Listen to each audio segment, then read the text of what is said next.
Émission réaction donc des militants du PDCI.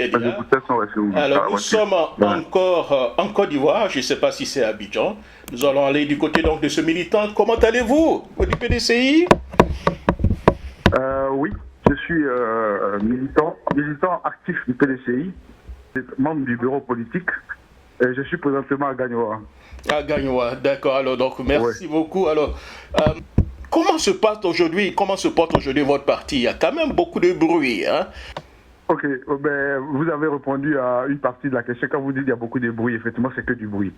Vous savez, il y a du bruit au PDCI parce qu'il y a des personnes qui n'ont pas une attitude assez correcte. Je disais, comment on appelle, hier à un des militants qui m'a même posé la question et qui disait que pourquoi chaque fois c'est le PDCI qui est dans une position offensive, en train de se défendre et tout ça, ça fait beaucoup de bruit.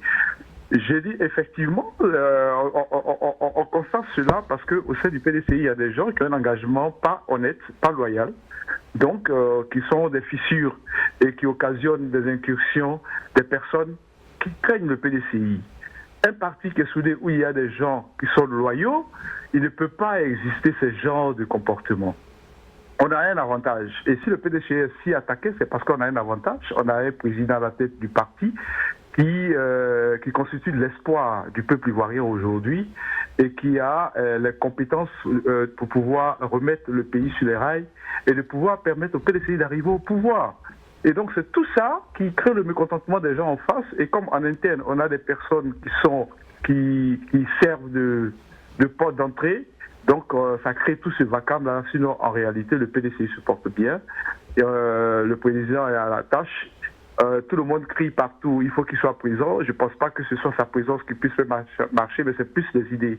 Il faut que les gens s'accordent avec le président et qu'on écoute ce que le président demande de faire, la stratégie qu'il met en place. Et si on s'engage pleinement dedans, je pense que tous ces bruits-là vont s'arrêter. Il n'y a que la loyauté. Il n'y a que la loyauté qui peut éviter tous ces bruits. Il faut que les militants maintenant apprennent et sachent ce qu'ils veulent. S'ils n'ont pas envie, il y a deux choses. Soit vous vous engagez dans la voie du combat que le PDCI mène, ou vous voulez servir d'autres personnes à l'extérieur. En ce moment, vous les rejoignez à l'extérieur et tout sera tranquille. Sinon, nous travaillons et le PDCI va bien. Pensez-vous qu'aujourd'hui, il existe une volonté donc d'écarter M. Tidjane Thiam de la direction du parti? Mais une volonté quoi d'une minorité. C'est toute une minorité. Est-ce qu'on peut parler d'une minorité? De quelques personnes. De quelques personnes, en fait, qui servent le lit. Parce qu'aujourd'hui, si on leur pose la question, on essaie de discuter avec eux. Ils n'auront aucun argument. Cette personne, il y a des gens qui étaient là depuis avant que le président Tidjane Thiam n'arrive. Ils ont apporté quoi au PDCI? Mais aujourd'hui, depuis que le président Tidjane Thiam est arrivé, son entrée dans l'arène politique en Côte d'Ivoire effraie plus d'un, et ça je le dis, effraie le régime.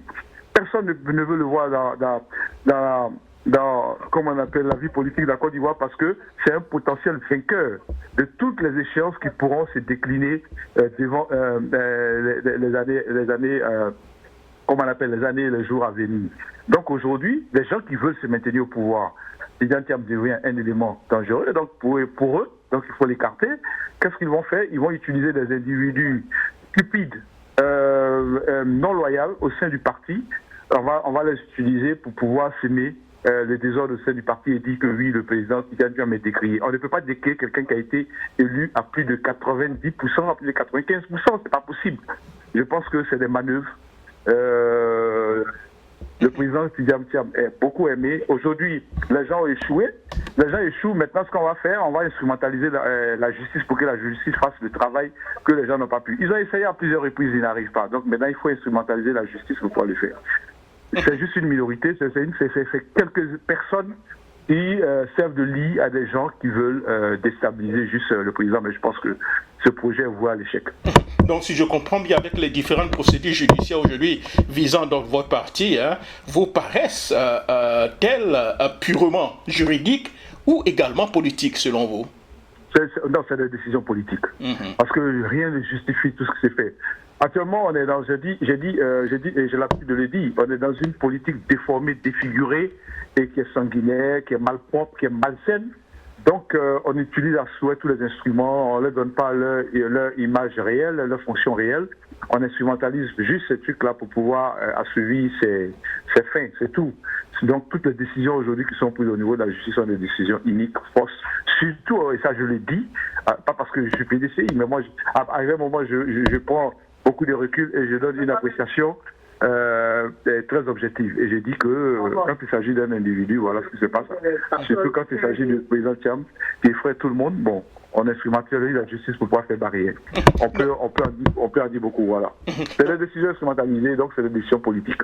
Donc dans ces conditions, craignez-vous une mise sous tutelle du PDCI-RDA ou jugez-vous cette inquiétude exagérée?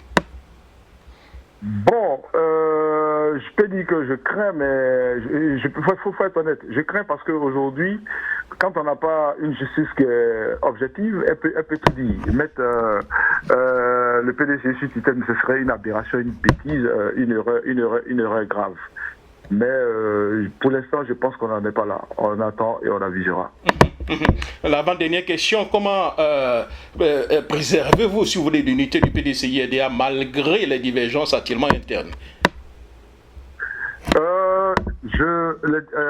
Parler de divergence, oui, il y a des individus malveillants. Il faut juste aujourd'hui les conduire toujours dans l'échec et après arriver à les asseoir, que eux-mêmes ils prennent conscience de tout ça.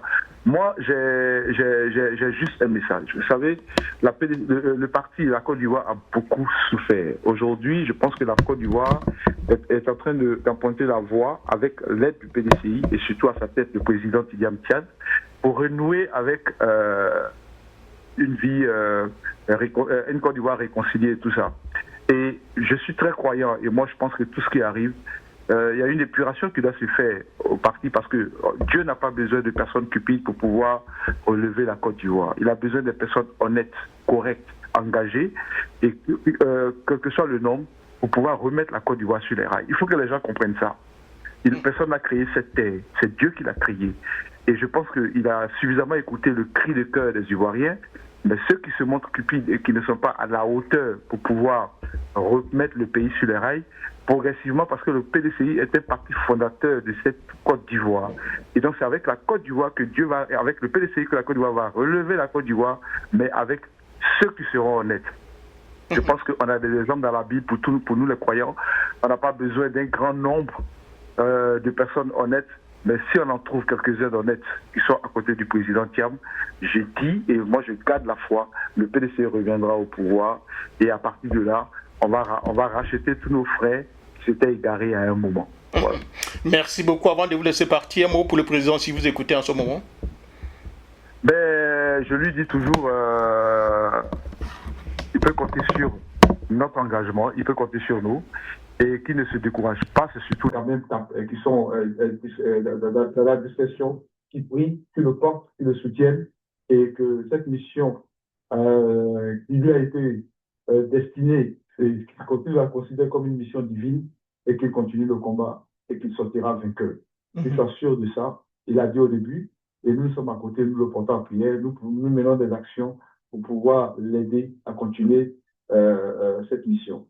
Qui ne se décourage jamais. Merci beaucoup à Gagnoua et à Yoka. Allez. Merci, au revoir. Merci.